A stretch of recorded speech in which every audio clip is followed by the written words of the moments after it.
власть, каковы бы ни были преследования сторонников от наследия грабительского капитализма, но зато она дает возможность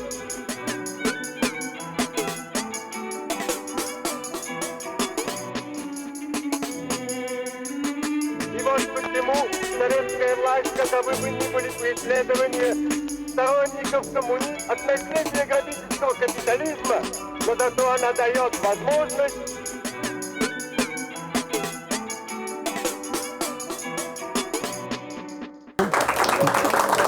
Gracias.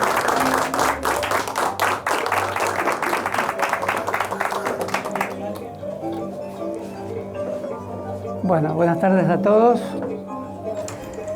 Hoy es la última clase o función en la que vamos a estar juntos tratando de desilvanar o recorrer los hilos de la historia de una manera sumaria, sin duda, pero tratando de encontrar los focos principales que nos propiciaron las clases o las charlas que ya transcurrieron. Revolución Rusa, Comuna de París y sus efectos, sus ecos, sus transformaciones según cómo eran interpretadas en ámbitos muy lejanos. Y en este caso vamos a referirnos a la formación de la izquierda argentina a través de la influencia que tuvieron los episodios que ya comentábamos y el modo en que una sociedad particular, periférica, no enteramente desarrollada a la altura de los países europeos, ni tampoco parecida al tipo de sociedad como era la sociedad rusa de entonces, qué se pensaba de esos acontecimientos, cómo se preparaba una beta moral, intelectual y sentimental vinculada a las izquierdas y cómo esto en los años 70 se convertiría en un ámbito de especial reflexión que hasta nuestros días nos invita a pensar en las formas de militancia, en el modo en que se desarrollan enfrentamientos que originan luego fuertes discusiones, rememoraciones, cultos de la memoria, invitación a reflexionar sobre martirologios y al mismo tiempo escrituras de todo tipo que tratan de interpretar un fenómeno crucial de la historia argentina. Así que podríamos denominar esta charla con el título de Formación y tragedia de la izquierda y de las izquierdas nacionales en la Argentina desde los comienzos de la formación de la izquierda en Argentina hasta los años 70 y la discusión posterior. Por supuesto que hablar de la formación de la izquierda en Argentina nos remite a muchos eventos que nos llevarían prácticamente todo el tiempo de esta conversación.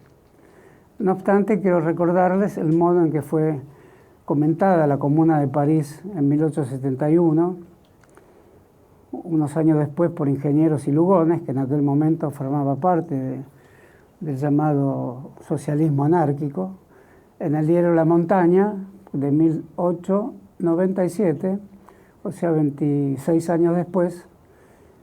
La Comuna de París era el modo inspirador en que estos dos jóvenes se acercaban a las izquierdas bajo el nombre de socialismo anárquico. Ambos deberían tener luego un despliegue biográfico totalmente diferente.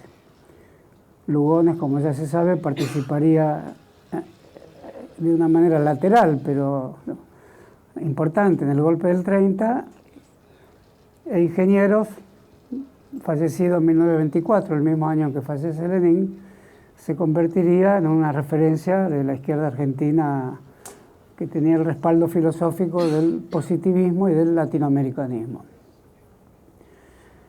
En cuanto a esto, se puede decir que los diarios de Buenos Aires siempre estuvieron atentos, sobre todo La Nación, a los acontecimientos mundiales que significaban la presencia de las masas populares sobre la escena. Por eso la Revolución Rusa en 1917 tiene una repercusión en todo el mundo y hay muchos estudios sobre el modo en que el diario La Nación, sobre todo, toma los acontecimientos y esto se puede decir de una manera obvia.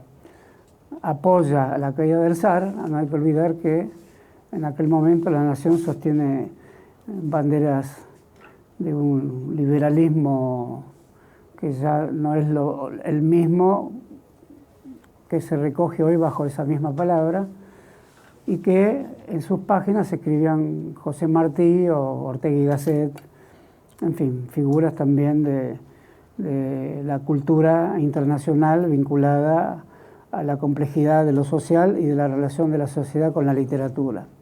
La Nación ve con simpatía la caída del zar y ve con simpatía el gobierno de Kerensky y de su general Kornilov.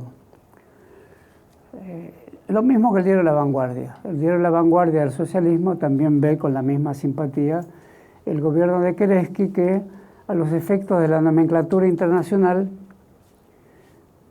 tiene cierto parecido con lo que en Inglaterra era el gobierno laborista. Incluso la traducción al ruso del sector del socialismo en el que se escribe Kerensky es el laborismo. Hasta ahí, por supuesto, los diarios de la burguesía ilustrada de Buenos Aires, no solo la Nación y la prensa, sino también La Vanguardia, apoyan al gobierno de Kerensky y se muestran obviamente más recelosas con Lenin, con Trotsky, que es por primera vez que en la prensa argentina aparecen esos nombres ante entonces desconocidos y escritos con otra grafía. La grafía de la escritura de Trotsky no es la misma siempre. Lenin, La Nación escribe Lenine. En fin, son particularidades del uso de los nombres cuando aparecen por primera vez y no quedan establecidos en un canon. A partir de ahí, a partir de esos años, el diario La Nación seguiría siempre la línea de reserva, ataque y fuerte cuestionamiento a la Revolución de Octubre. Algo más interesante es la posición de Irigoyen, que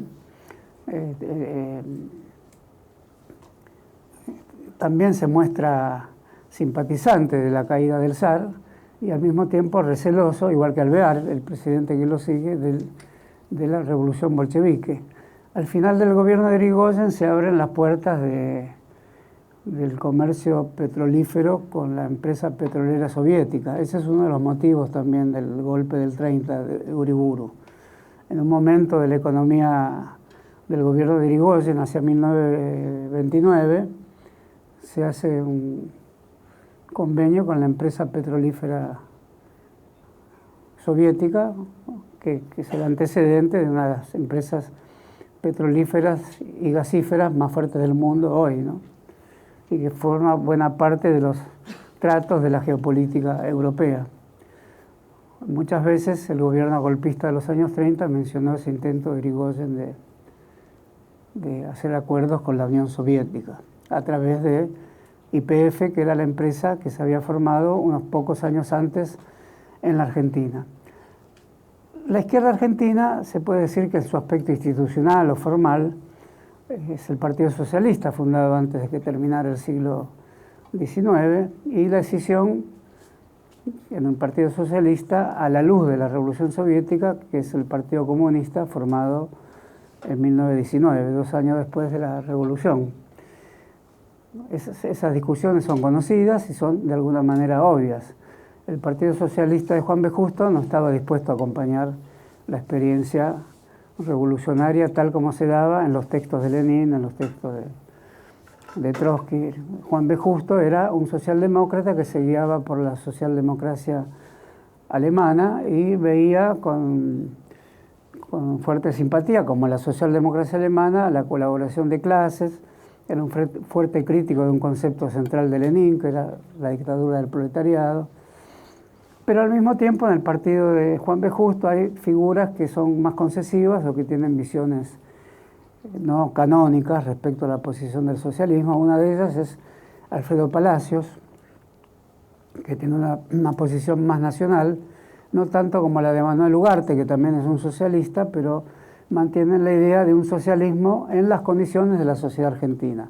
Eso mismo dirá Ingenieros, que también era un miembro más esquivo, pero miembro al fin del Partido Socialista.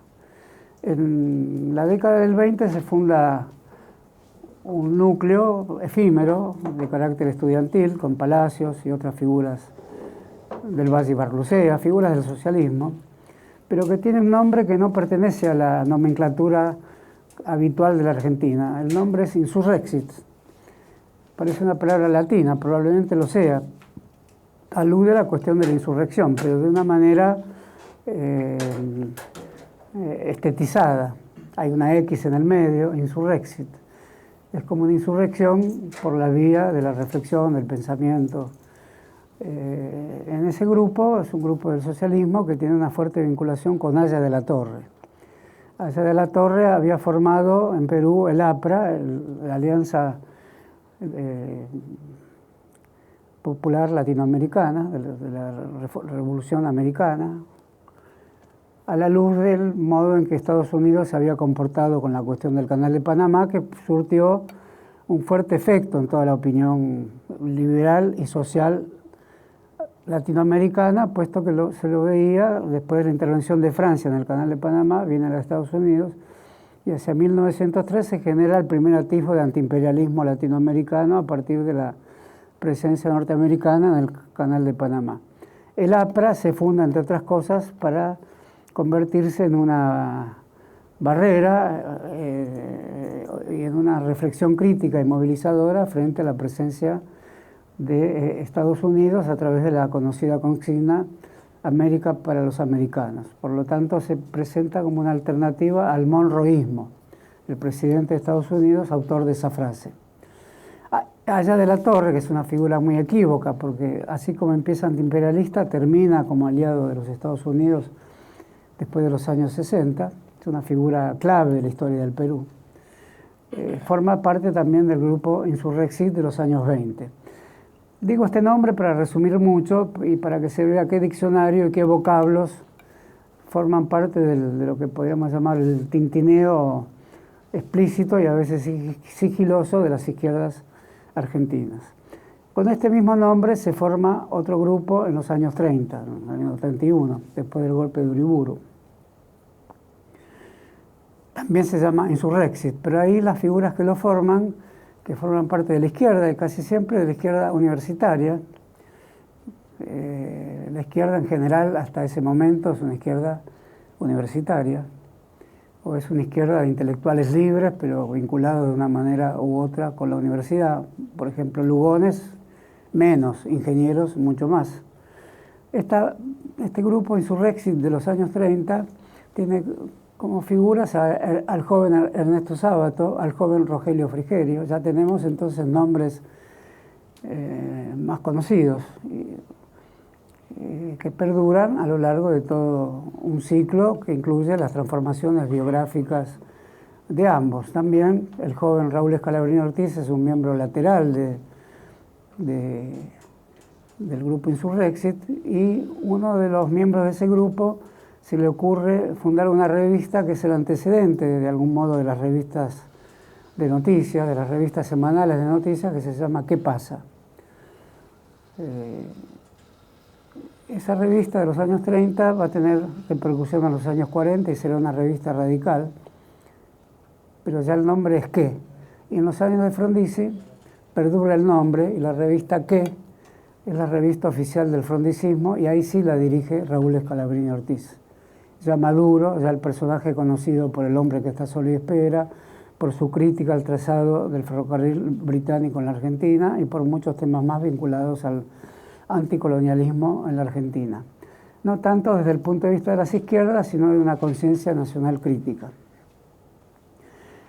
Insurrexit y Forja son los dos grandes grupos de los años 30 en la Argentina.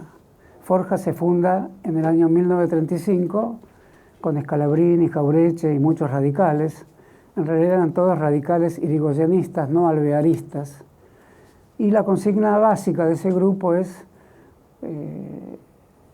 el país es una colonia, rechazamos el estado de colonia.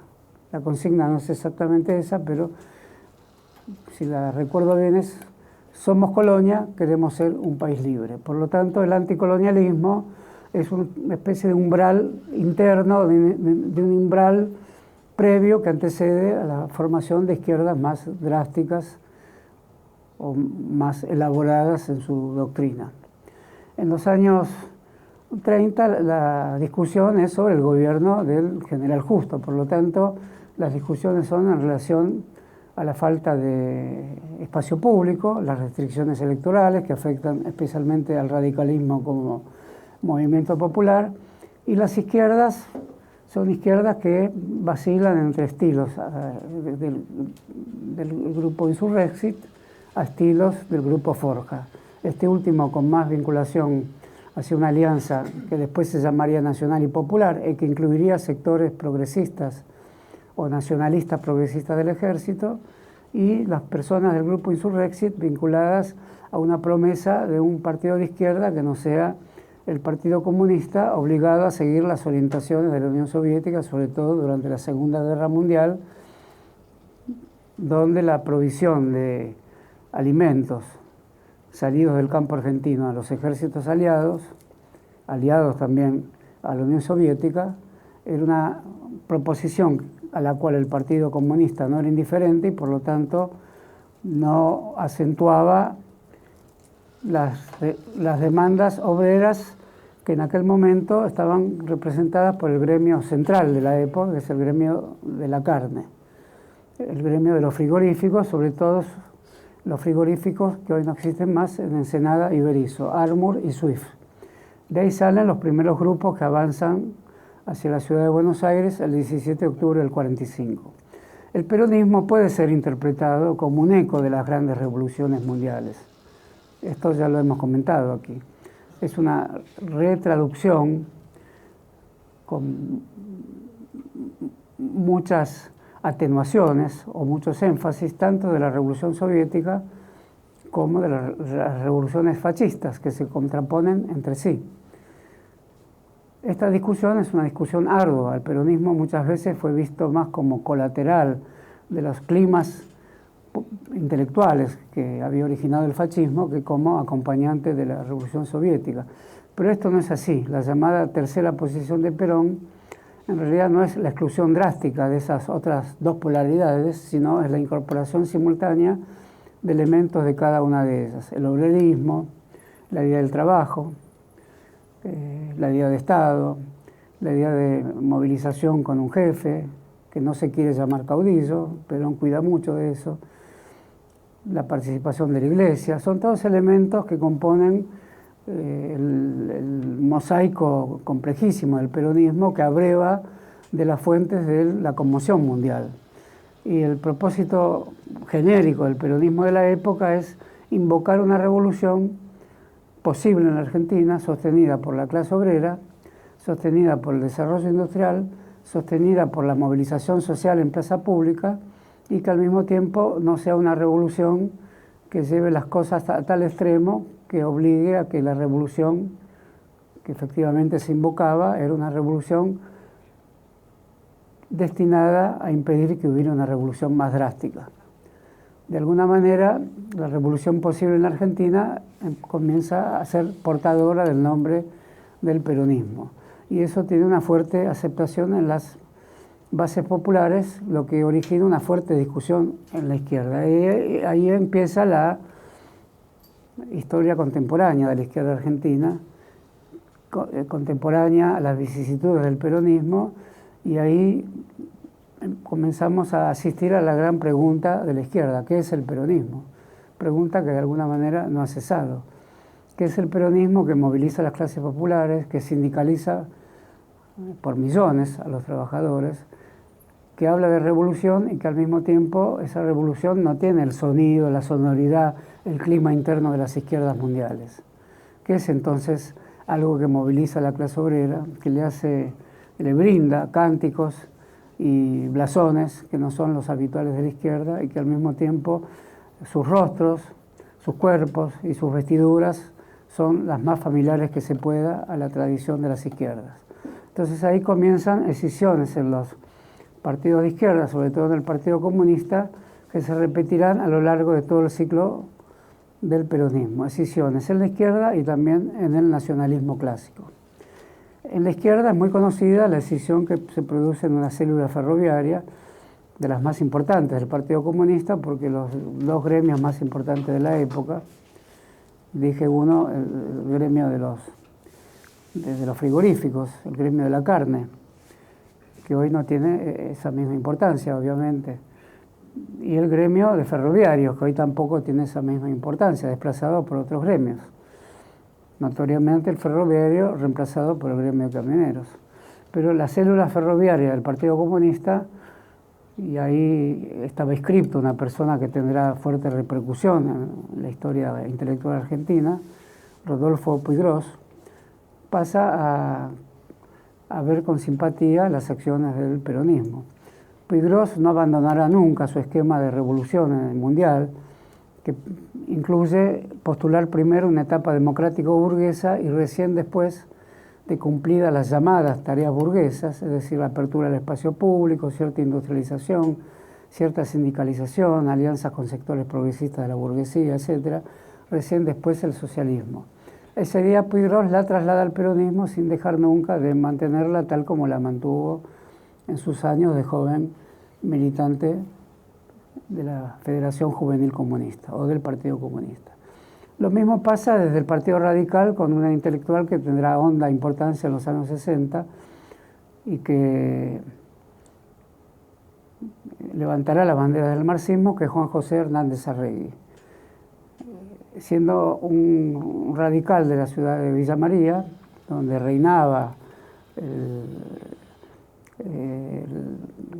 gobernador de Córdoba, el radical Sabatini, con el cual Perón en algún momento pensó hacer una alianza duradera, al comenzar a actuar dentro de las filas del marxismo teórico, Hernández Arregui es la persona que más contribuyó a difundir las tesis de la llamada izquierda nacional en la Argentina. Es decir, la izquierda nacional se componía de una serie de incorporaciones y de exclusiones. El marxismo pasaba a ser un marxismo no de élite, sino un marxismo con la idea de nación. O sea, el marxismo que no cultivaba la idea nacional pasaba a ser un marxismo que actuaba en un ámbito histórico-social específico, la nación.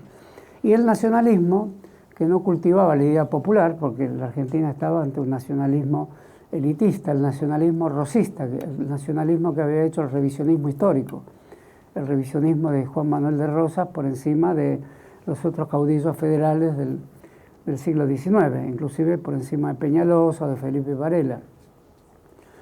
Entonces el marxismo adquiría la idea de nación y el nacionalismo adquiría la idea de pueblo a través de una revisión de la historia argentina que incluía los caudillos federales que no había incluido el nacionalismo rosista, los Ibarguren, los Irazusta. Ahora el nacionalismo popular, el marxismo de Indias, como lo llamó Jorge Alberto Ramos, incluía una beta marxista y una beta nacionalista conjugadas, articuladas. Fue el gran tema de los años 60, una beta del marxismo nacionalizada y una beta del nacionalismo popularizada. Con estas dos betas fundamentales de la historia nacional hasta los años 60, se quiso reinterpretar al peronismo, que a su vez tenía una doctrina propia bien conocida, escrita de puño y letra por Perón o por quienes escribían en su nombre. Entonces eso origina también variadas discusiones de las que no vamos a hablar aquí. Lo cierto es que el peronismo durante su gobierno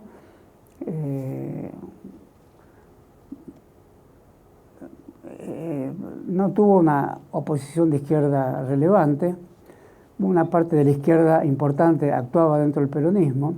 Perón se jactaba de tener relaciones con el Partido Comunista y alguna vez llegó a decir: el diario del Partido Comunista lo imprimimos en la Casa de Gobierno como una prueba de que era un movimiento nacional que se daba el lujo de tener comunistas como aliados. Y al mismo tiempo está el famoso episodio de Engalinela, que había estado en el grupo Insurrexit también, que es un episodio que conmovió al país, que es un militante comunista torturado y muerto en Santa Fe.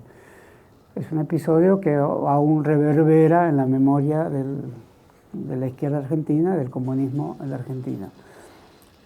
el desenlace de ese episodio, en las postrimerías de la caída de Perón, fue que, como era un hecho de características sorprendentes, no aceptado por Perón ni por el peronismo, fue un hecho provocado por la Policía de Santa Fe, inmediatamente la acción del Estado Nacional, aún en manos del peronismo y por decisión específica de Perón, es la de destituir toda la plana mayor de la Policía de Santa Fe. Cuento esto porque es importante para una historia de la represión en la Argentina, de cómo se comportaban los sectores policiales, el Estado, y cuáles son las diferencias que hay que establecer para hacer una historia más precisa del modo en que actuó el peronismo en esos casos, el modo en que actuaban las policías conservadoras durante la Semana Trágica, el modo en que actuó el ejército durante la Patagonia Trágica o la Patagonia Rebelde, según leamos libros o veamos la película, que se denominan de distinta manera. Entonces, a la caída del peronismo sí se sucede las cuestiones de importancia que vamos a relatar ahora, que son las formaciones de las grandes entidades vinculadas a la llamada lucha armada, es decir, al militante armado, es decir, al hombre en armas. Y veríamos hoy qué tipo de literatura evocó, propició o promovió o fue promovida por esta decisión de miles y miles de jóvenes a lo largo del país en relación a un horizonte específico que se llamaba de distintas maneras, pero que tenía la palabra revolución como estrella polar. Revolución nacional y popular, revolución de la clase obrera, las dos vetas de los años 60 y de los años 70. La caída del peronismo se produce por un hecho de fuerte conmoción nacional, el bombardeo a la Plaza de Mayo, que muchos después compararon con el bombardeo a Guernica durante la Guerra Civil Española. Es una ciudad abierta, bombardeada desde el aire indiscriminadamente. De ahí que los que mueren son civiles que pasean distraídamente un soleado día a propósito de temas laborales, de esparcimiento o escolares que van a visitar la Casa Rosada. Son los muertos de ese día. Eso impactó fuertemente a la población y dejó un hondo trazo en la historia argentina posterior que todos conocemos y que de una manera muy soterrada aún hoy perdura, puesto que hay evocaciones, aniversarios, afiches. En ese sentido, como para emplear una expresión habitual como parteaguas de la historia argentina, ese día, ese bombardeo y el posterior derrocamiento de Perón obligan a acentuar en el mundo social los pensamientos políticos, los pensamientos sobre la política, los pensamientos sobre quién es este sujeto, que cada uno puede designarse a sí mismo de esa manera, quién es este sujeto que está contemplando esta forma de hacer de una sociedad un mundo de catástrofes, un mundo de muerte, un mundo de sangre. Por lo tanto, los mundos militantes surgen de la visualización, del testimonio y de la contemplación de acontecimientos de índole catastrófica, como digo, lo cual quiere decir la aparición en escena de la muerte inesperada, de aquello que puede ser lejano a nuestras vidas, que puede ser la actividad política, las teorías sobre el Estado, las teorías sobre la sociedad, y que de repente dejan una plaza repleta de cadáveres. Esto, como digo, es el origen de un movimiento que ocurre dentro del peronismo, que se desarma totalmente y genera de su seno otra hipótesis de trabajo llamada la resistencia peronista. El nombre de resistencia es tomado como al azar, es tomado de lo que aún estaba fresco en la memoria pública del mundo. En gran medida me parece que podemos aludir a la resistencia francesa contra la ocupación nazi de la década anterior. La guerra había terminado prácticamente una década antes del bombardeo a la plaza. La memoria estaba fresca. El saludo con los dedos en B es de los victoriosos de la Segunda Guerra Mundial. Los signos no tienen dueño, los signos son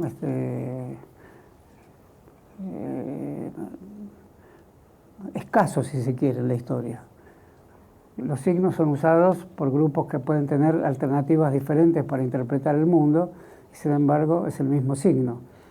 Y también se puede decir que tienen una enorme capacidad de traslado, se trasladan a través de la memoria, a través de los medios de comunicación, a través de la intuición, a través de la desesperación. Durante los primeros meses del gobierno de Lonardi, hay una situación que no es igual a la que se sucedió después, porque si bien hubo un bombardeo, el gobierno de Perón cayó casi sin lucha. Perón es un muy agudo observador de la correlación de fuerzas, que incluye el mundo anímico, incluye las fórmulas anímicas con las que se mueven esas fuerzas. Y le contesta a sus generales que, si bien hay un mayor poder de fuego del lado del gobierno, no hay la suficiente correspondencia anímica para ese poder de fuego, por lo tanto decide abandonar el poder ante el descontento de muchos de sus generales. Lonardi, que era un general católico y nacionalista, con un gobierno de nacionalistas, y que había logrado levantar la guarnición de Córdoba, puesto que los intentos anteriores no eran levantar ninguna guarnición, eran simplemente bombardear por parte de la Marina una plaza. En este caso, el más poderoso regimiento de Córdoba, que es el regimiento 3 de artillería, es levantado nada más que a punta de pistola, con una consigna cristiana, pero no recuerdo cuál es, que incluye la palabra Dios, y con una predisposición a morir. El nacionalismo cristiano tiene esa predisposición a morir que no deja de tener cierto tinte mesiánico.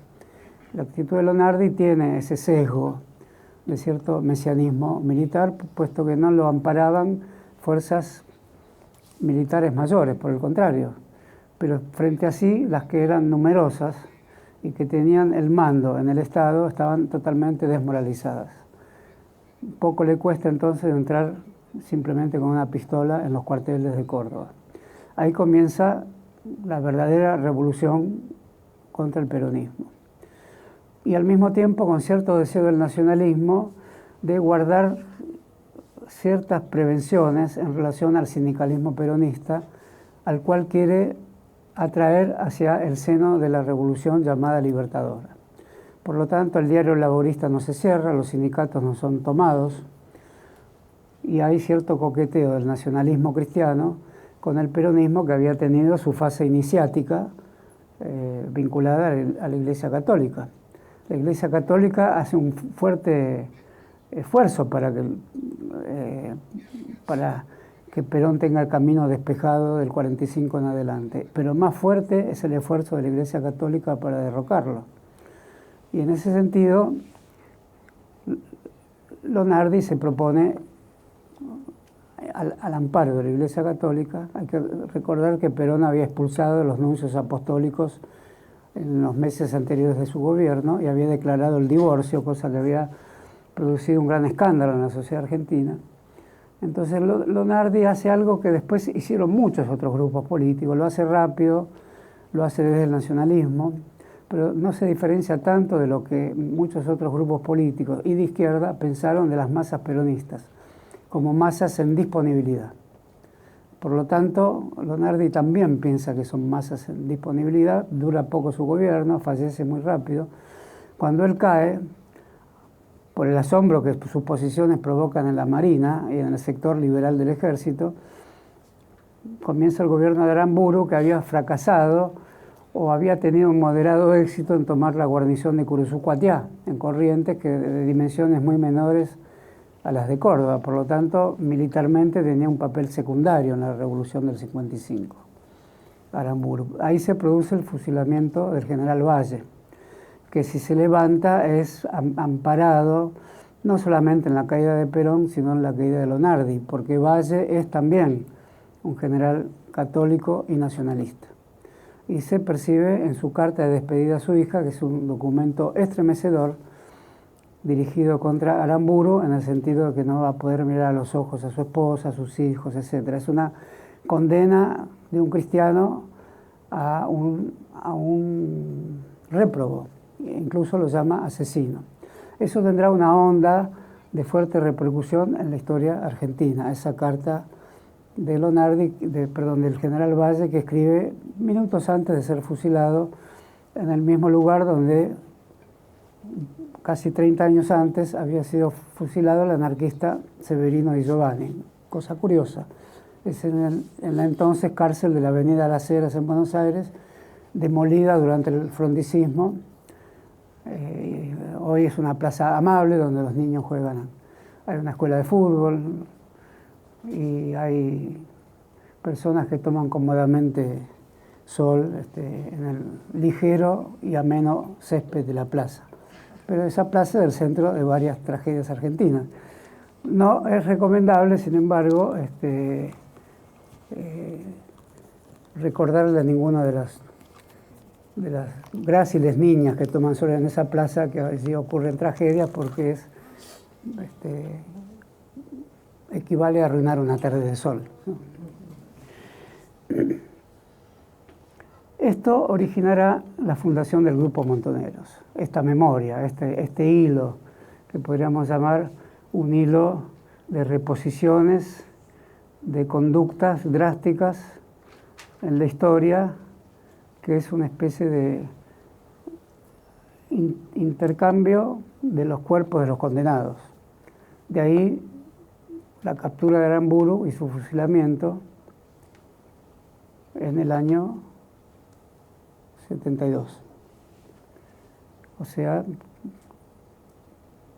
casi 18 años después del fusilamiento del general Valle, que ocurre en el 56, en la Revolución de junio de 1956. Todos estos episodios es como si la historia fuera un sistema de escuchas donde una voz que con una entonación y otra vez con otra hiciera de sus espectadores, protagonistas o testigos un conjunto de personas que se mueven en términos de reponer en un momento de la historia la misma fuerza de castigo que equilibra los actos de los contrincantes, de los enemigos, de los adversarios, como se quiera. Por eso la captura de Aramburu se hace en nombre de la Carta de Valle. Así la cita el grupo que lo captura, y al mismo tiempo invoca su condición cristiana en el documento con el cual dan a conocer públicamente el hecho. El documento es un documento cristiano también. Por lo tanto, es imposible disociar de la historia argentina la actitud de militantes cristianos, que ya sea que estén en el nacionalismo sin más, ya sean que hagan de ese cristianismo un cristianismo con revolución. Lo que expresará muy cabalmente una revista de los años 60 llamada Cristianismo y Revolución, hecha por un cristiano revolucionario marxista, García Elorrio, y que leían los militantes de la época. Los militantes de la época eran militantes cristianos, marxistas y cristianos, o solamente marxistas. Es la época en que escriben Walsh, es la época en que escribe Sartre, es la época de la correspondencia Perón-Cook, es la época en la que escribe Fanon, es la época de la Revolución de Argelia, es la época de Marcuse, es la época de los movimientos de liberación africanos, no solo el de Argelia, que es el más notorio, sino de las islas de Cabo Verde, menos notorias, y de la revolución un poco posterior de las colonias portuguesas, que son colonias muy grandes, como Angola y Mozambique, en el África, que es acompañada también en Portugal por una insurrección militar de militares de corte anticolonialista. Por lo tanto, son tiempos que hacen como un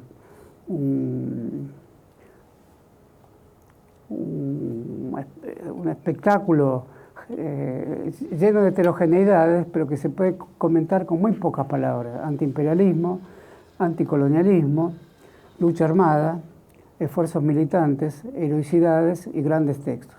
Y en medio de eso, la figura de Ernesto Guevara. Guevara sale de la Argentina hacia los años 50. Es alguien que tiene una formación genéricamente de izquierda y es un médico. Y es un ávido lector que al mismo tiempo tiene intereses arqueológicos, al mismo tiempo que humanistas desde el punto de vista de la medicina. Por eso visita leprosarios, el de Corrientes, que hoy no existe más, y las ruinas del Machu Picchu, típico visitante de curiosidad arqueológica.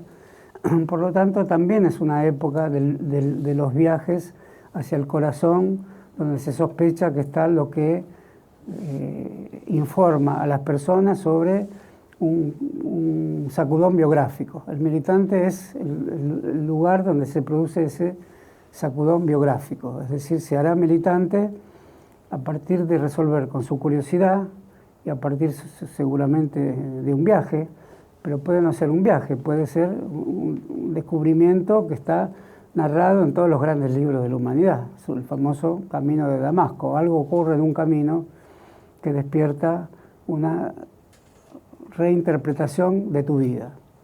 Sobre Guevara hay mucho escrito en ese sentido. La reinterpretación es un momento iluminado, deja de ser el burgués que hubiera podido ser. Deja de ser la vida anterior y pasa a figurar en los cánones de la vida del hombre liberado, que le dará luz, libertad y existencia adecuada a millones de personas. Por lo tanto, difícil de comprender hoy, donde todos estos acontecimientos son interpretados a la luz de un fuerte negativismo y despreciados como un lugar fallido de la historia. Sin embargo, era la época donde se tomaban estas decisiones y se generaban vidas militantes que, como toda vida militante, nunca sabe en ese destino trazado cuáles son los obstáculos magnos y irresolubles o no por los que va a atravesar. Y eso en conjunción con toda clase de discusiones que son las que habitualmente ocurren cuando se abre un vasto espacio revolucionario. Un espacio revolucionario es el reino de las múltiples interpretaciones. Y el peronismo, por otro lado, en la Argentina, provocaba e invitaba a esas interpretaciones. Por eso es necesario poner en primer lugar dentro de estas interpretaciones la obra de algunas figuras centrales de la bibliografía de la época, palabra que hasta suena inadecuada porque no es exactamente una bibliografía que tiene como palabra un tinte universitario, sino que eran los textos de formación de los militantes. Una de ellas es la correspondencia de Perón con Cuco, que se comienza a leer recién después de los años 70 porque la publica su compañera Alicia Guren, desaparecida. Esos libros se leían con sorpresa por los jóvenes militantes, porque era un Perón desconocido, al margen de su doctrina, al margen de sus discursos oficiales, y un joven al cual Perón le llevaba 30 años por lo menos, un poquito menos quizás, pero era una diferencia de edad notable, que tenía una formación de nacionalista primero y de marxista después. Y como marxista, John William Cook es un marxista delicado y fino. No es el marxismo cerrado en un dogma, sino que como marxista lee a los marxistas que informan las novedades que había producido el marxismo de la época. Con Gramsci, la idea de una voluntad nacional y popular, y la idea de que el mito es un lugar de la acción antes que un lugar que opaca e inhibe a la acción con su llamado a creencias oscuras. Por el contrario, el mito aparecía como propiciatorio.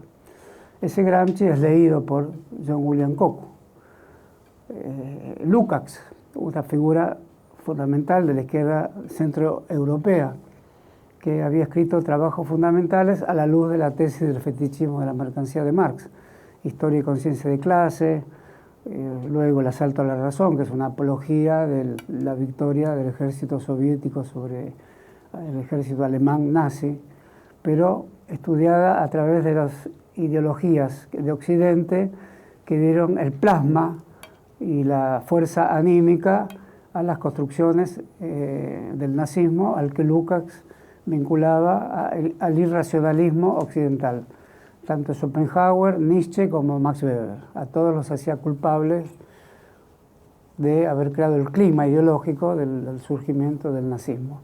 No es el caso de Gramsci, que tiene otro tipo de relación con el fascismo, al cual por supuesto critica, pero al que lee con avidez, puesto que es alguien que había participado de la fundación del diario socialista, en el cual también había participado Mussolini, de modo que había una relación de divergencia absoluta, y al mismo tiempo los dos interpretaban de manera diferente El Príncipe de Maquiavelo. Entonces hay otro tipo de relación con el fascismo de Gramsci, al cual le quiere sustraer la idea de voluntad nacional para alojarla dentro de la izquierda popular italiana, ¿no? Bueno, esos dos autores son leídos por John William Cook, que tiene una cultura de izquierda mucho más elevada que la de la izquierda que se llama a sí misma tal, porque John William Cook para ese momento era el delegado de Perón, por lo tanto era un peronista que estaba situado ideológicamente en el marxismo. De ahí su famosa frase dicha en Cuba: en la Argentina los peronistas, los comunistas somos nosotros los peronistas. Y en ese trastocamiento de nombres indica que el comunismo real no tiene ese nombre, y los que sí tienen ese nombre no están en condiciones de pensar la historia. Ese es el gran trastocamiento de nombres que hace John William Cook, y que revela de alguna manera hasta qué punto la historia en gran medida es el modo en que se desliza un nombre hacia su otra posición, que incluso puede ser contraria a su origen. Ese es el gran enigma de la presencia de John William Cook en el peronismo, que para los memoriosos perdura hasta hoy. John William Cook es la movilización de grupos que actúan en la clandestinidad y que producen hechos violentos. Esos hechos violentos son aprobados por Perón de una forma explícita en toda la correspondencia y se llaman plan de operaciones. El plan de operaciones es un concepto militar, estrictamente militar, que está en toda la historia argentina, Moreno en adelante, aunque el plan de operaciones de Moreno seguramente no escrito por él, pero es una expresión que está, y después veremos cómo aparece en Rodolfo Walsh. El plan de operaciones incluye algunas cosas un poquito disparatadas, pero en un momento recomienda dejar abiertas todas las canillas de Buenos Aires. Ignoro lo que hubiera sucedido si esa situación se hubiera producido. Se llamaba la resistencia. Al alcance de cualquiera. Uno puede estar en su domicilio y dejar la canilla abierta, es decir, estoy en la resistencia, pero tenía que aceptar que se le inundaba la casa y demás, ¿no? De modo que había un cierto toque de humor en las proposiciones de Perón en relación a qué consistía la resistencia. En Cook es mucho más preciso. Cook es un hombre riguroso. Su apellido es irlandés y sin duda es la beta de la insurgencia irlandesa la que porta familiarmente. Sus inicios son como joven militante en la ciudad de La Plata, nace en 1920 y muere muy joven, de leucemia, en el año 68, 69. En el caso de Cook se trata de generar grupos clandestinos en toda Latinoamérica. De ahí que hay en Chile, en Uruguay, en Brasil y en otros lugares de Latinoamérica grupos que intercambian información y producen atentados en la ciudad de Buenos Aires, y eso es durante años la resistencia peronista. Es decir, un tipo de actitud que implicaba una acción violenta, el estallido de una bomba, por ejemplo, una ética, no debía alcanzar a ningún inocente, ni debía morir nadie, y ciertos indicios de un armamento popular, ciertos indicios. Es decir, no dejaba de haber grupos que pensaban en la dialéctica de las armas debido a los fusilamientos, debido al bombardeo. Es decir, el clima que se vivía era de una retaliación, digamos así, no de una venganza, de algo que tuviera cierta magnitud en aquellos que se sentían alcanzados por la tarea, el deber o la insignia de ser los reivindicadores de los que habían muerto por la acción mancomunada de la Marina, de sectores del Ejército y de la Aeronáutica. Eso es así hasta los años 70 y eso incluye algunas acciones de guerrilla en lugares selváticos, como la guerrilla de Tacorralo en Tucumán y otra anterior llamada Uturunco. Todos esos hechos fueron avalados sindicalmente y también por Perón, porque formaban parte de lo que Perón llamaba un dispositivo.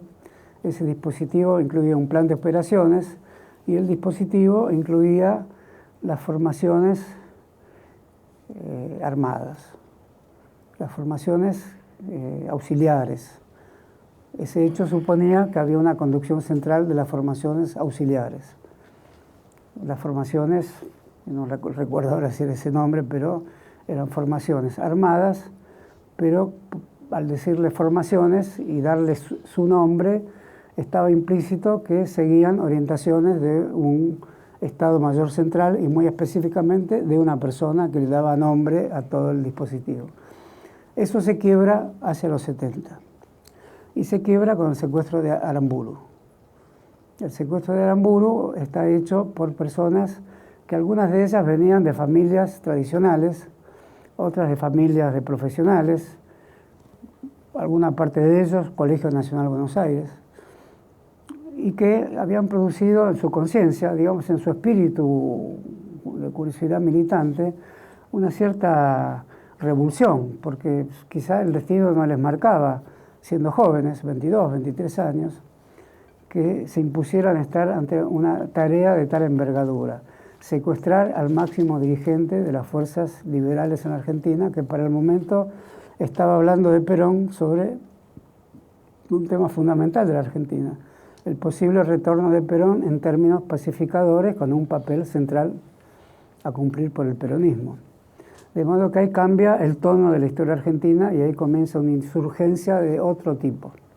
Es una insurgencia que rebate la idea de formaciones especiales, ese era el verdadero nombre. Decir especiales quiere decir que dependen de un ente genérico que las contiene, de un ente universal o generalizador.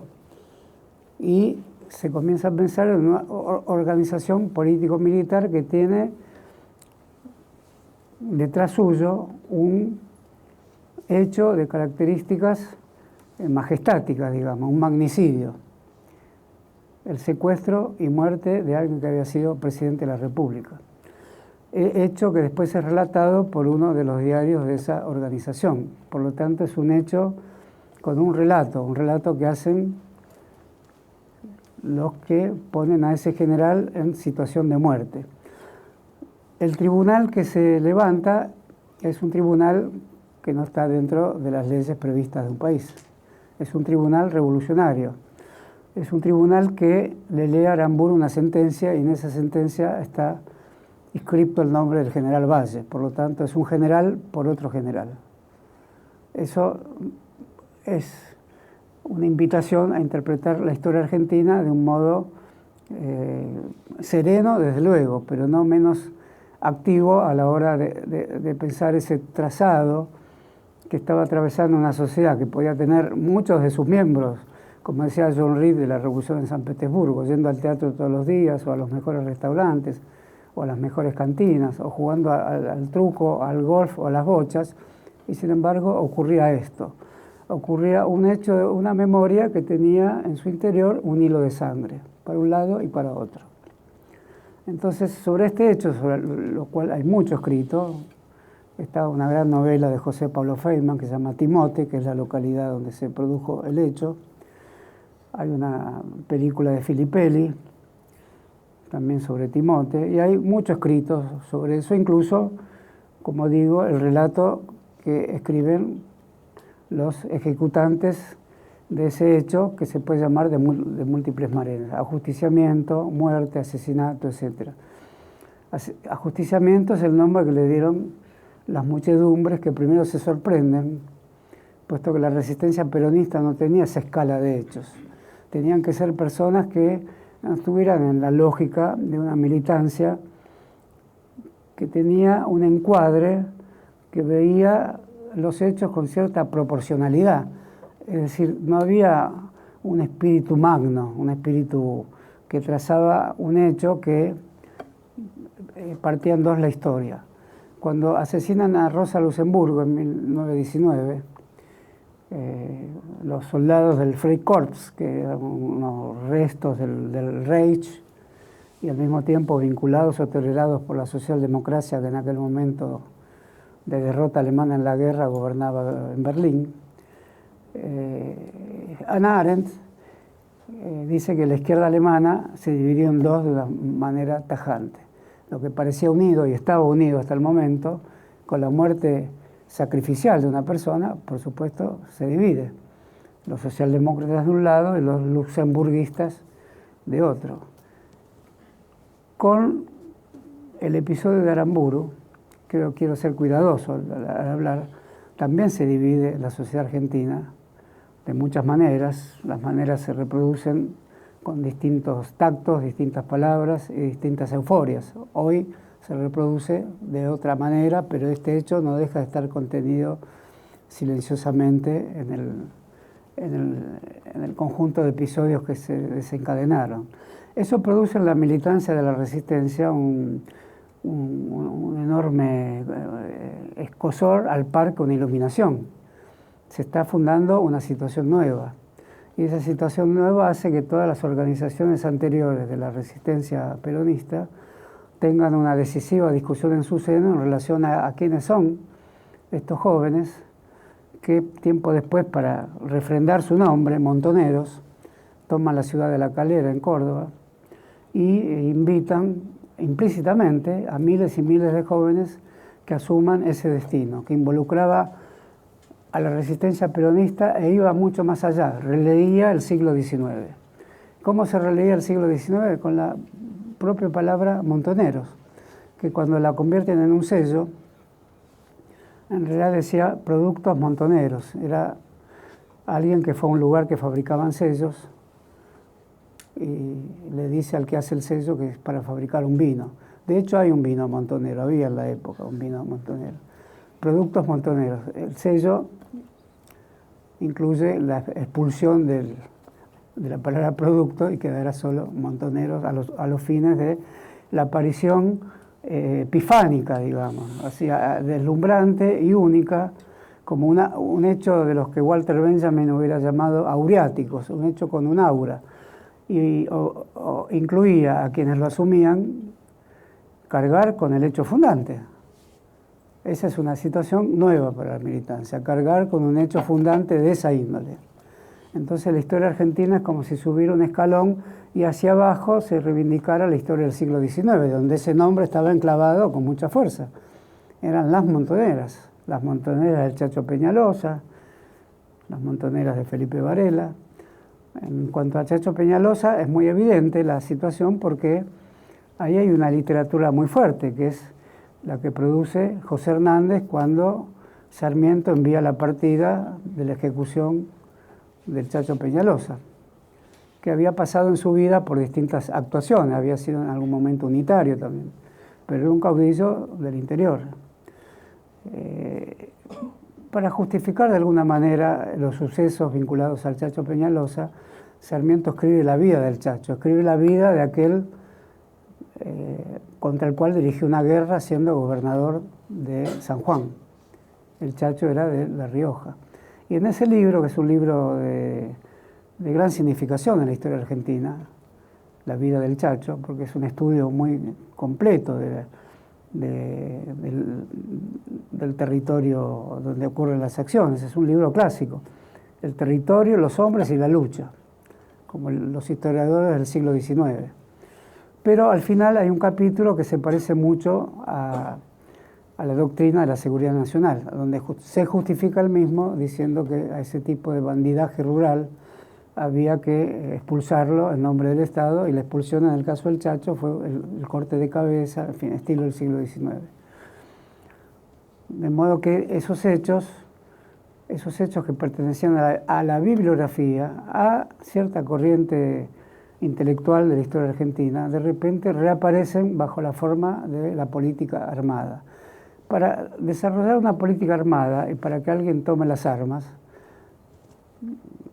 se precisan muchas cosas. Se precisa un clima de época, se precisan ciertos textos, ciertos ejemplos, cierta promesa de heroicidad, laica en este caso, no son militantes sacrificiales. Todo lo que se produce bajo la secuencia de estos grupos armados no trata de lo que hoy está en el horizonte contemporáneo de una forma tan trágica, que es el militante de los grupos que matan de una manera terrorista a una serie de personas que caminan por la calle, o que son ciclistas, o que son personas que salen del supermercado y que también se inmolan. La militancia inmolatoria no existió en ese momento, lo cual da un aspecto de drástica diferencia entre la lucha armada de aquel tiempo y la que sobrevendrá décadas después, lo que no significa otra cosa que una gran discusión. En el caso de los montoneros, respaldados por este hecho, que era un hecho que en sí mismo hacía pegar un salto a la historia argentina, que podía no ser aceptado por los que de una manera muy natural, puede ocurrir con cualquiera de nosotros, viéramos la muerte de un hombre capturado en su casa a través de una simulación, puesto que los que fueron a capturarlo vestían uniforme militar, por eso Aramburu los acompaña. Pero en esa época no ocurrió eso, y eso es lo que digo yo también es un problema, porque implica para mí qué valoración hago hoy de ese hecho, y no me parece ni fácil decir que estuvo todo bien, ni fácil decir que mal que estuvo, puesto que a la historia ocurrida realmente no se la puede tratar con dos bofetadas, y una para decir que estuvo bien y otra para decir que mal que estuviste. Evidentemente es un hecho que está en la trama, que tiene que preparar alguna interpretación más lúcida de la historia argentina, incluso hasta hoy. Como es un hecho irreversible, tampoco vale condolerse tontamente diciendo qué mala suerte que ocurrió esto, o decir lo contrario, qué bueno que haya ocurrido. Por lo tanto, se precisa un tipo de valoración, yo diría, de una actitud espiritual de otra índole frente a un hecho de esa envergadura. Lo cierto que el militante peronista común lo aceptó de buena gana, lo aceptó como un hecho que de algún modo suponía dar vuelta a la historia sobre el suelo conocido, aquel fusilamiento que no había quedado en las brumas de la historia,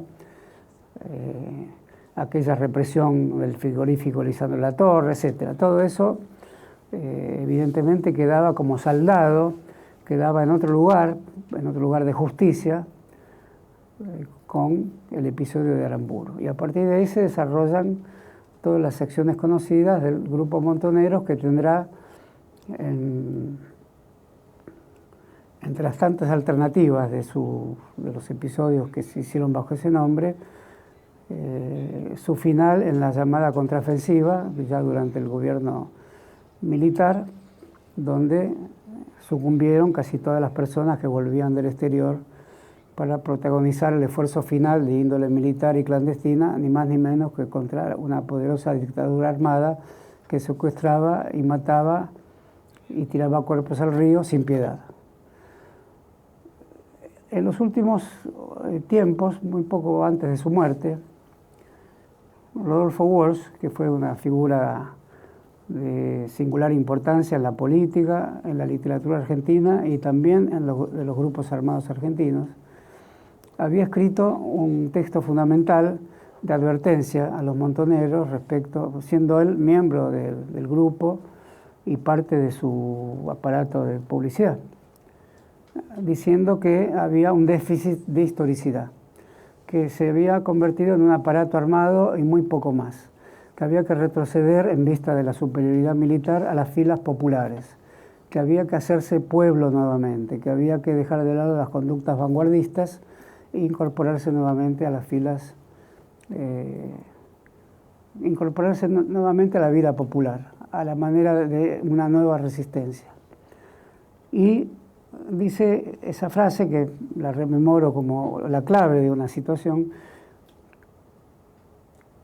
que un militante montonero sabe más cómo tomaron San Petersburgo Lenin y Trotsky que cómo tomó Martín Rodríguez la ciudad de Buenos Aires en 1920.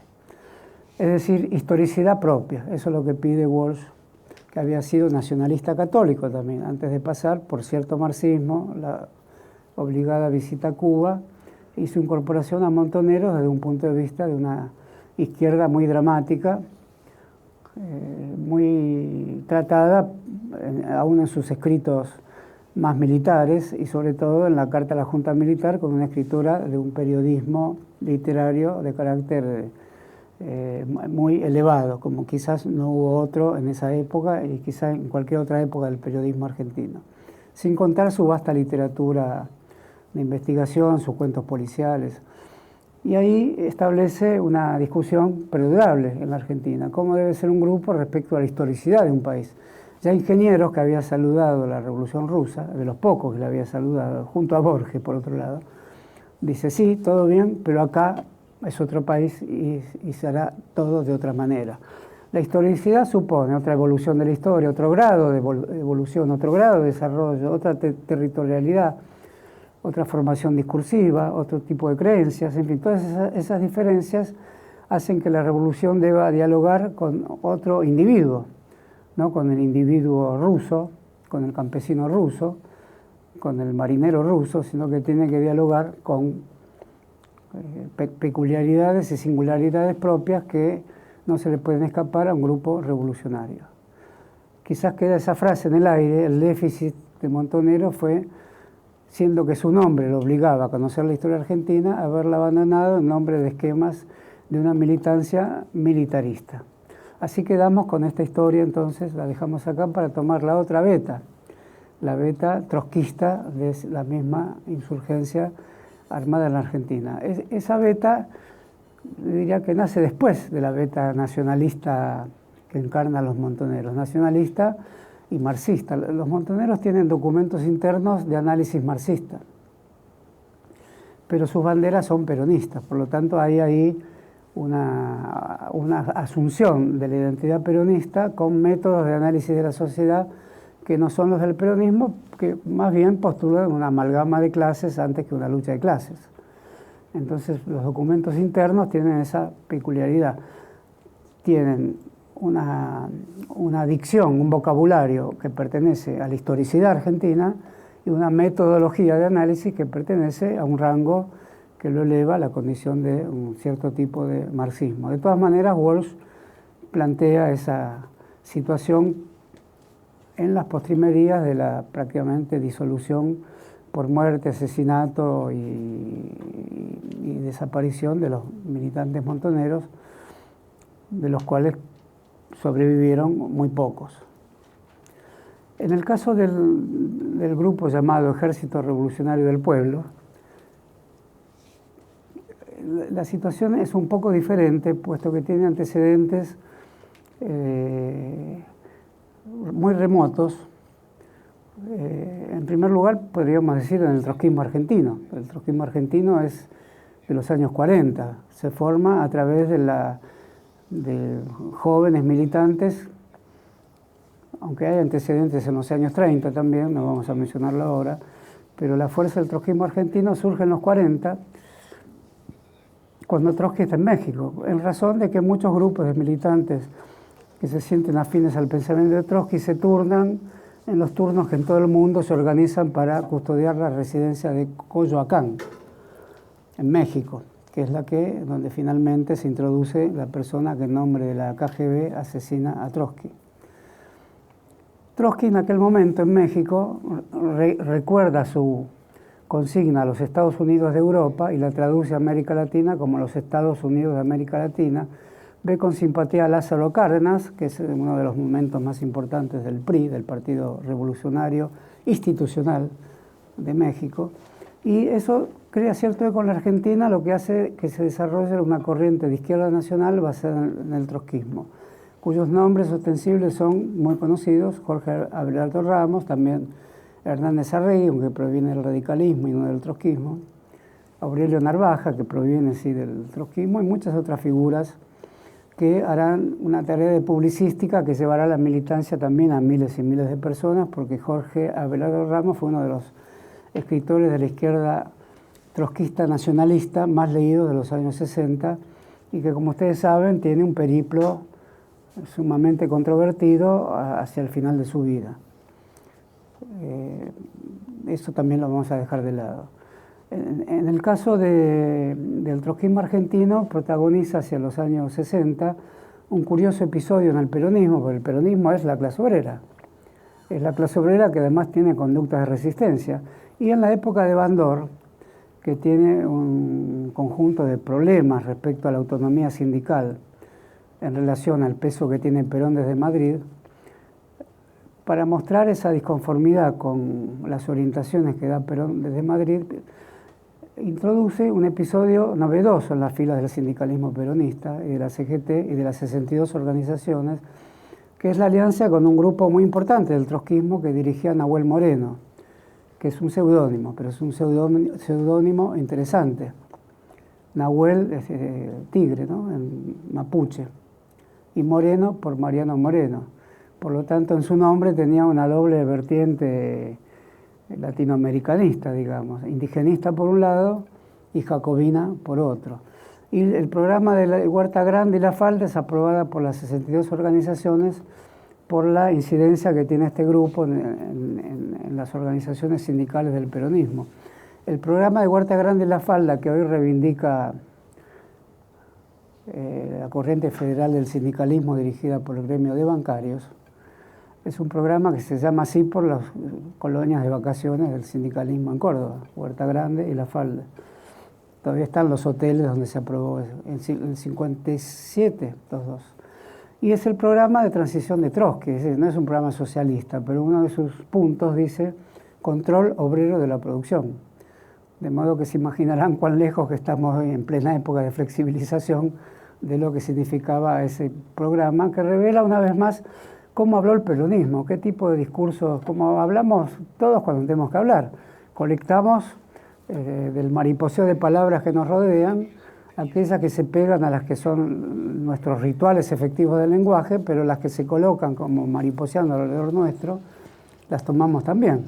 Siempre estamos aprendiendo cuando hablamos. Entonces, de alguna manera podemos decir que el peronismo tiene la cualidad de dejar ese mariposeo a su alrededor e incorpora en el programa de Huerta Grande y La Falda estas definiciones que nunca antes habían estado en el peronismo. Pero es el peronismo, digamos, que aún esboza la idea de resistencia. En las umbrales de la formación del Grupo Montonero está el grupo que entró al sindicato de metalúrgico, donde estaba Bandor, y produjo el hecho conocido de su asesinato, su muerte, o como lo querramos llamar. Todas las palabras son candentes para explicar esta historia. Por eso esta última clase es la clase más dificultosa, porque es mucho más difícil que hablar de la Revolución Rusa, porque nos faltan las palabras adecuadas que no perturben la idea de que es una clase, pero que al mismo tiempo recojan la historia de las palabras con las que se denominó ese hecho. Por eso, por muchos sectores del peronismo, hubo festejo también con el episodio de Bandor. Eso hacía crecer permanentemente el modo en que la Argentina se veía sometida a toda clase de exigencias de una lucha militar que se acrecientan con el Grupo Montoneros. La otra beta del trotskismo en la Argentina es el indigenismo. El indigenismo es lo que orienta los primeros pasos del joven Mario Santucho, puesto que pertenece a una familia intelectual de Santiago del Estero que se ve constituida por el estudio de la Argentina basado no en el foco que se establece desde el puerto industrial y donde está el proletariado, digamos, sino desde el modo en que en el nordeste se funda un tipo de cultura que podríamos llamar indigenista y que pertenece digamos, a una capa de la territorialidad que fue tomada por una civilización perturbadora que desfiguró sus trazos y que incautó su originalidad y frente a ella hay que tener comportamientos revolucionarios. Por eso el primer nombre que tiene el grupo es Frente Revolucionario Indoamericano Popular. Y la idea de indoamericano era de Haya de la Torre, el peruano. No Latinoamérica ni Hispanoamérica, sino Indoamérica. Muy pronto el joven Santucho descubre la clase obrera, el proletariado y las acciones del ERP será una división con el grupo de Nahuel Moreno. En el grupo llamado Partido Revolucionario de los Trabajadores, PRT, se fundan dos líneas y una define la lucha armada y la otra define una lucha de tipo sindical y un sostén para las acciones armadas de carácter popular explícito y no una vanguardia tan elaborada, tan refinada y tan arriesgada. Todos los hechos del ERP también se conocen y también la literatura del ERP tuvo a su servicio quizás no tantas como la del peronismo, los montoneros, que eran escritores que ya tenían mayor repercusión por estar inscriptos en una sociedad para la cual el peronismo no era una novedad. Por eso los textos del ERP, los grandes textos del ERP, son textos más bien doctrinarios, muchos escritos por el propio Santucho, y quien lleva las últimas consecuencias de este pensamiento indigenista no será Santucho, que ya será un fino jefe político militar en la clandestinidad, que se había apartado ya de la consigna indigenista. Será Rodolfo Kusch, en su viaje a Maimará, que desarrollará el indigenismo, pero ya más cercano al peronismo, como una categoría que obliga a rever la propia historia americana desde una napa más profunda que había sido asfixiada por el conquistador originario y los conquistadores sucesivos, en los que se incluían todos los gobiernos y estados hasta el presente. Por eso también tiene interés la Elizabeth indigenista y cómo el peronismo, por un lado, la recoge en la biografía del propio Perón, por otro lado la aparta, por otro lado la deja dormir, y por otro lado renace con el propio Kusch, que se sentía inscripto dentro del magma del peronismo desde los años 60 en adelante. Uno de los hechos asombrosos de la historia argentina, quizás de los más asombrosos por el poder militar que tiene la guerrilla del ERP, que no era menor en Montoneros, que toma varios cuarteles, Formosa, Olavarría, etcétera, produciendo hechos conmocionantes que obligan a una definición adversa del propio Perón, y la historia es ya conocida, el aval de Perón a la represión a los grupos que lo habían apoyado y cuya diferencia está establecida verbalmente o lingüísticamente en la oposición que tenemos entre formaciones especiales, a las que Perón le pide que se desarmen una vez llegado él al poder, que se desmovilicen, es la palabra que utiliza, y las organizaciones político-militares, tal como la definen los montoneros, que no se desmovilizan como es sabido. En el caso del episodio que vamos a comentar es el intento de ocupación del cuartel de Monte Chingolo, que eso prácticamente es la extinción del ERP. Es un episodio de características, dije asombrosas, no sé si es la palabra adecuada. Los hechos que lo rodean son todos hechos hoy conocidos, de características afligentes. Fue una masacre preparada de algún modo, y tuvo como antecedentes la decisión de Santucho de hacer igual una acción que tenían preparada de antemano, aún sabiendo que estaba en conocimiento del ejército. Eso es lo que asombra hasta hoy, y sobre eso hay mucha bibliografía. Recomiendo un libro de Plis Sterenberg que se llama Monte Chingolo, que cuenta con minuciosidad los detalles de la acción, y próximamente saldrá otro libro que, como aún no salió, no lo comento, con más precisiones aún de cómo se desarrollaron los acontecimientos de Monte Chingolo, que prácticamente, como estaban siendo esperados, prácticamente todo el RP se lanzó a ese ataque, pensando que había ahí un depósito de armas que iba a resolver la cuestión de la Revolución Argentina. Era aparentemente un depósito de cascajos y de negocios del mismo ejército. Como estaban siendo esperados, fue muy fácil arrasarlos, fue muy fácil arrasar la villa de emergencia que estaba enfrente. y no dejó de tener entonces las proporciones de una masacre. En la historia hay un entregador, eso es conocido y quería mencionarlo porque me parece que son hechos que hacen al riesgo de la vida política, al deslumbre que nos causa siempre la vida política, aún a pesar de estos hechos, y al comentario, en este caso el que estoy haciendo yo, que está inmerso en la dificultad de contar estos hechos y a su vez diciéndolos de modo tal que formen parte de una reflexión que constituya ciudadanía, que constituya conciencia crítica y que constituya digamos, serenidad en los espíritus que lo analizan. Bueno, el delator es conocido.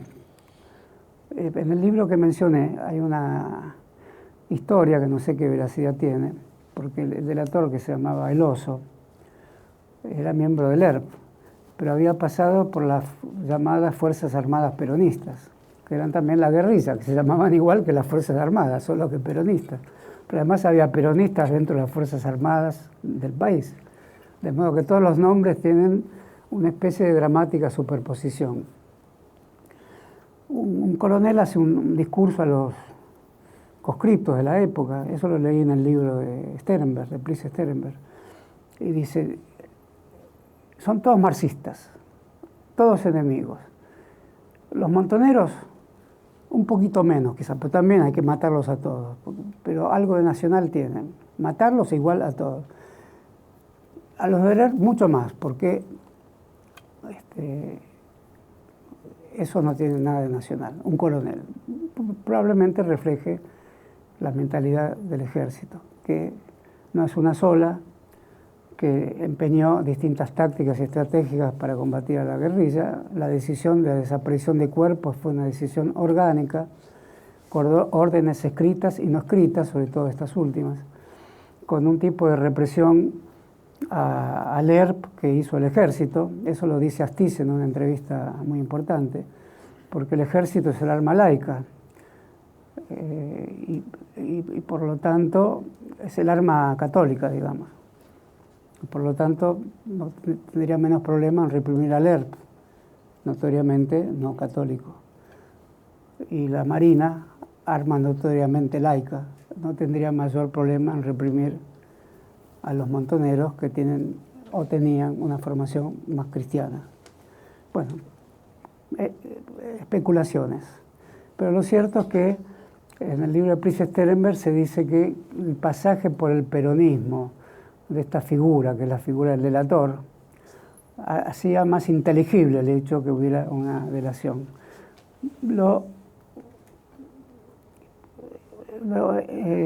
Pongo sobre esta mesa de vidrio para que lo tomemos como un tema. A mí me parece aleatorio esa vinculación, porque era peronista, estaba más susceptible a ser capturado por los servicios de inteligencia, pero de hecho fue el delator y se produce, sí, un interrogatorio por parte del ERP y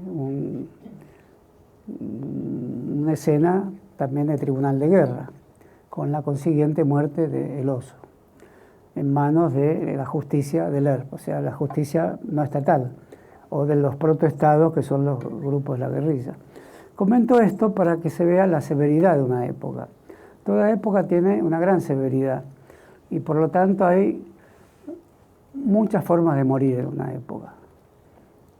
Una época se puede definir por las tantas formas de morir que hay en ella cuando los episodios están en ebullición, cuando llama o sea la patria, o sea el socialismo, o sea la revolución de los trabajadores, o sea el nacionalismo redentorista. De algún modo está involucrada una escena donde cada militante hace una cierta de pacto con su propia conciencia en relación a cómo desea su muerte o su vida. Guevara decía, y es conocido este apóstrofe de Guevara, desde ya tienen que tener en cuenta que están todos muertos. Eso creo que está escrito en su diario de la selva en Bolivia.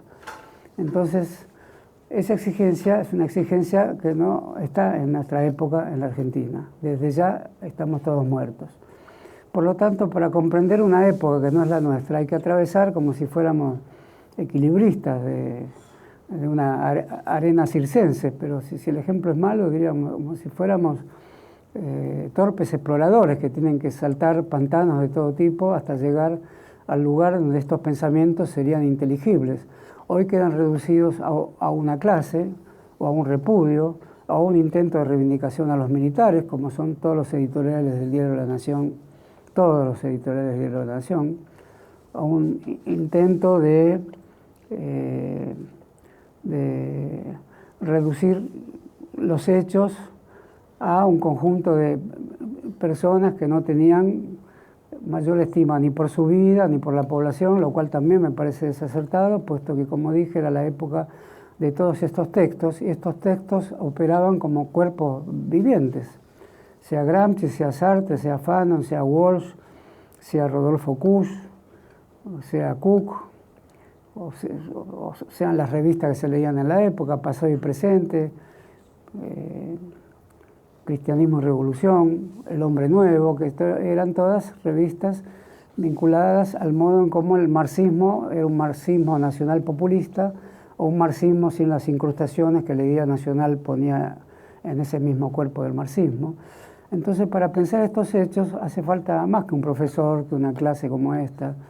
Hace falta una ductilidad de conciencia que suponga que esta época no es esa época, pero que hay una cadena sutil de la memoria que no puede ser despreciada, que ni puede desaparecer. Esa cadena de la memoria es la que nos trajo a estas clases.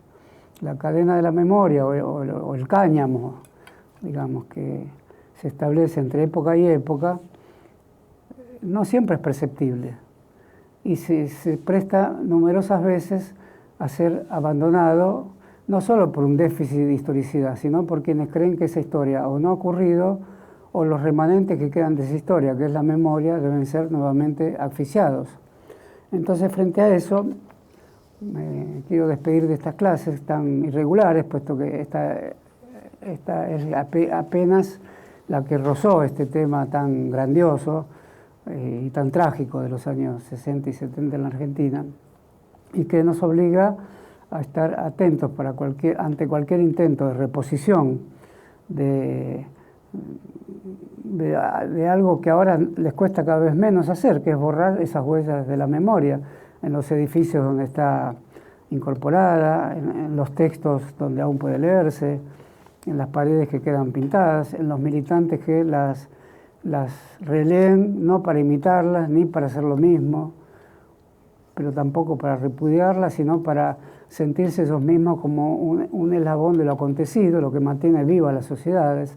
Entonces, estas clases les quiero decir que tuvieron ese propósito, ese intento. No es convertir a los oyentes y a los que tan generosamente vinieron a escucharlas en portadores de ninguna de las expresiones que aquí se dijo, sino en resguardadores y celadores de esa memoria que si desapareciera, desaparece el canto mismo que lleva una y otra vez con la forma que sea, y probablemente ni sean estas, ni deban ser estas que hoy comenté, pero que llevan siempre al canto de interés en la transformación vigorosa de las sociedades en el sentido más profundo de la justicia. Ese es el sentido que le quisimos dar a estas clases, y con estas palabras terminamos el ciclo que para mí fue gratísimo llevarlo a cabo en las clases que dimos acá en la universidad. Bueno, muchas gracias a todos. Muchas gracias.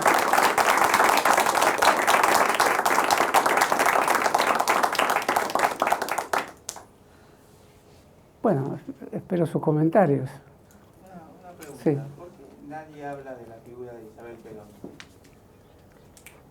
Que debe tener bastante para... Déjame que tome un vasito de agua primero. Una ginebra, para pasarlo. Es como para olvidar y escondida, ¿no? Ahora, momento. Perón era un hombre... Que ¿por qué nadie habla de la figura de Isabel Perón? Es que su paso por la política, como decía Nicolás Repetto, que escribió un libro, Mi paso por la política, si Isabel lo escribiera, sería un texto muy lamentable. Tuvo un paso por la política, su presencia hoy en España es parte de la memoria del franquismo. Es una persona sin disponibilidad sensitiva hacia la política. Perón confió en algo que es difícil de explicar. Perón moldea personas. Lo que él llama conducción es un moldeamiento de personas donde hipotéticamente brota un síntoma de libertad. El conductor sabe de la necesidad y de la libertad. Lo que Perón llama sus enseñanzas parten de esa conocida dialéctica entre la necesidad y la libertad, y eso presupone que se llevan los conocimientos desde alguien que posee la experiencia para emitirlos y otro que se presenta bajo la condición de alumno. Perón llegó a decir, ella fue mi mejor alumna. Me acuerdo cuando asumí Isabel, las calles de Buenos Aires estaban llenas de afiches con esa frase de Perón, fue mi mejor alumna. Si es posible concebir un tipo de alumnado del cual Perón sea un profesor, pues Perón fue un profesor importante de la Escuela Superior de Guerra, era uno de los profesores más conocedores de la historia militar de la humanidad, de todas las guerras, el avance de frente, el avance por los flancos, toda la terminología, la conceptualización de la guerra, antes de Clausewitz y después de Clausewitz la conocía perfectamente. Pero lo cierto que Perón, puedo explicármelo así existencialmente, era un hombre solo en Panamá. En muchas cartas a Cook dice, estoy aquí solo en la ciudad de Colón, escribiendo a máquina, pero sin hacer ruido, para que no se enteren que estoy luchando con la Remington. Luchar era escribir cartas en ese momento, para él, en un cuartito de 2 ambientes, en el otro vivía un guardaespaldas. En fin, esto está contado en una novela de Fowell que se llama, ahora no me acuerdo, las tantas novelas de Fowell que cuentan las derivaciones de la historia argentina, sobre todo las que cuentan las derivaciones de muchos de los militantes de la guerrilla. Esta no me acuerdo cómo se llama, pero es un Perón, voy a decirlo vulgarmente, precisado de una compañía. Y además era alguien que tenía una vida artística, era una bailarina que provenía de La Rioja, de familia peronista. El padre había sido gerente del Banco Nacional, por eso ella había nacido en La Rioja, uno de esos gerentes que viajan por las provincias. Entonces me parece que él tenía la idea de que el que gobernaba era su nombre, la invocación de su nombre, no importara quién lo tuviera, tenía cualidad escénicas, capacidad de imantar, capacidad de atraer, seducción. Bueno, evidentemente no era la figura adecuada. Si es que alguna lo podía haber sido bajo esas condiciones. Lo cierto es que si comparamos a Cook, que era una figura que tenía una supremacía muy evidente sobre el resto de los militantes peronistas de la época por su formación teórica, su valentía personal, fue sometido a varios fusilamientos truculentos, digamos, no sé cómo se llaman, pseudo-fusilamientos. Uno dirá, qué fácil, no lo fusilaron. No, uno no cree que no lo van a fusilar en ese momento. De modo que pronunciar su nombre hoy a mí me es grato. Pronunciar el nombre de Isabel es olvidable, digamos. Para la historia no debe ser olvidable, porque es necesario hablar de ese capítulo, es un capítulo muy oscuro del peronismo. Para la militancia, incluso para los viejos peronistas de hoy, esta pregunta los hubiera atemorizado. ¿Cómo Isabel? ¿Quién es Isabel? No cabría. En la iconografía peronista desapareció totalmente. Y es un gesto fuerte ese, porque la iconografía peronista se compone de Perón y Evita. La iconografía del kirchnerismo se compone de Perón, Evita, Néstor y Cristina. Y se pueden hacer otras, pero esas son las efigies. Isabel desapareció como efigie. Su desatención con el idioma también fue muy marcada por la prensa, ¿no? Y muy pasto para toda clase de burla por su fraseo españolizado, tolerable absolutamente, pero ella lo traía de una manera que se prestaba a la ironía. Cumplió algún papel importante, es cierto, cuando Perón la envía de embajadora informal ante la división del peronismo, ante una elección importante, ahora no me acuerdo cuál era, ni sé si era la del 73. Perón lo hace varias veces de distintas maneras. Con Cook lo hace de una manera dramática, diciendo: en usted deposito mi palabra, su palabra será mi palabra. Eso no lo dijo nunca más para nadie. Con Isabelita simplemente era el nombre de Isabel de Perón el que hizo ganar la elección en Mendoza al candidato peronista contra el candidato bandorista. Perón y Bandor tenían una disputa sorda dentro del peronismo. Ahí se puede decir que con su sola presencia Isabel garantizó el triunfo electoral de Perón en una provincia. No se le puede contar ninguna otra hazaña. Su vinculación con López Rega, que también se puede decir que la tuvo Perón, pero sobre todo la influencia rasputiniana de López Rega se plasmaba con mucha más eficacia a través de Isabelita. Pero no quisiera extenderme más sobre esto. ¿No? Por cierto, no son temas fáciles, ¿no? Sí. Un momento.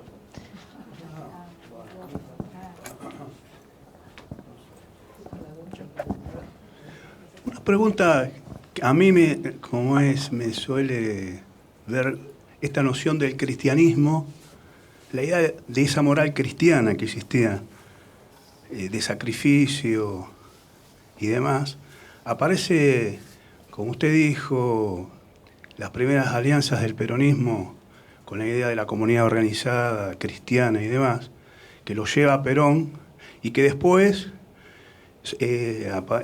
aparece el golpe acelerado de ese nacionalismo cristiano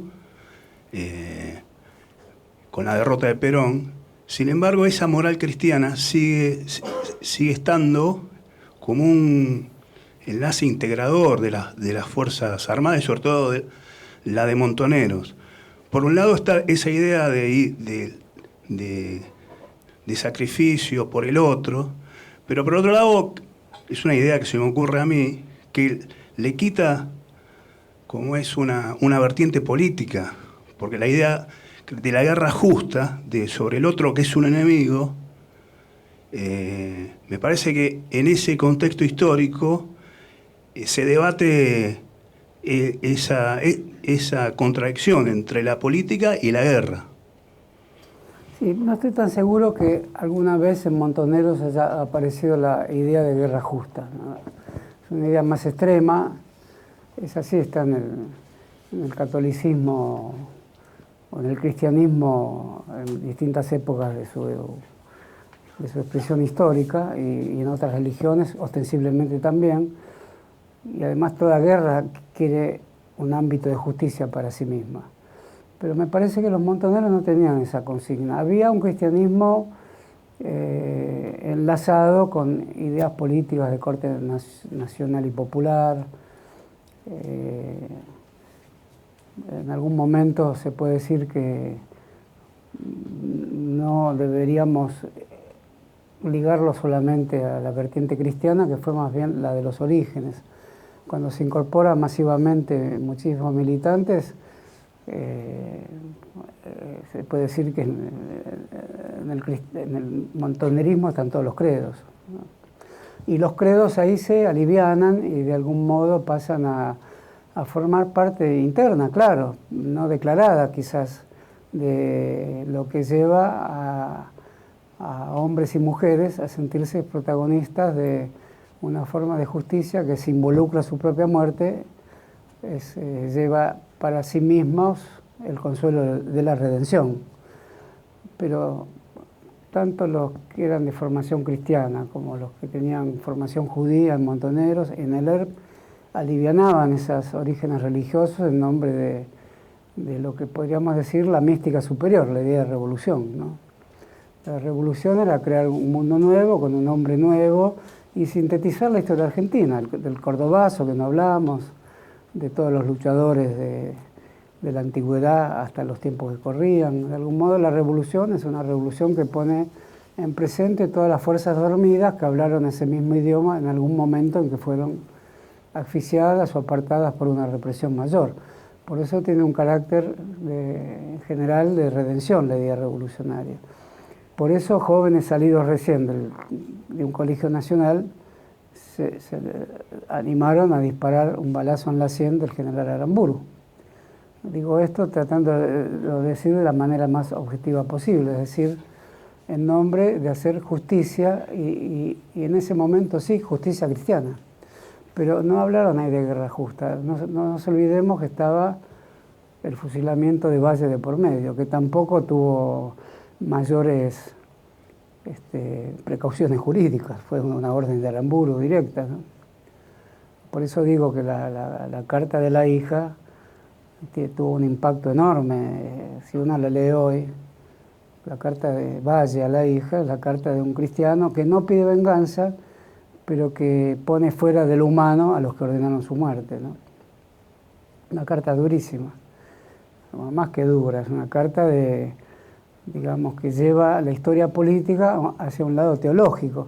Pero esos lados teológicos hay que descubrirlos a posteriori y ahí hará su tarea el historiador, hará su idea el militante de esta época, que no debe abandonar de ningún modo la idea de que su militancia, por más que parezca moldeada en una doctrina política y en tareas que están reguladas por un comité o lo que fuera, nunca dejan de tener alguna evocación, por más lejana que fuera, de otros sacrificios, de otras vocaciones que permanecen en la oscuridad de la historia, pero que también pudieron haber sido de cristianos o de quienes fueran, de judíos. Por lo tanto, no hay nada en la lucha política que de otra manera y con otro lenguaje no haya estado alguna vez, por más remotos que sean los tiempos, en alguna vida que incluyera la creencia religiosa, ¿no?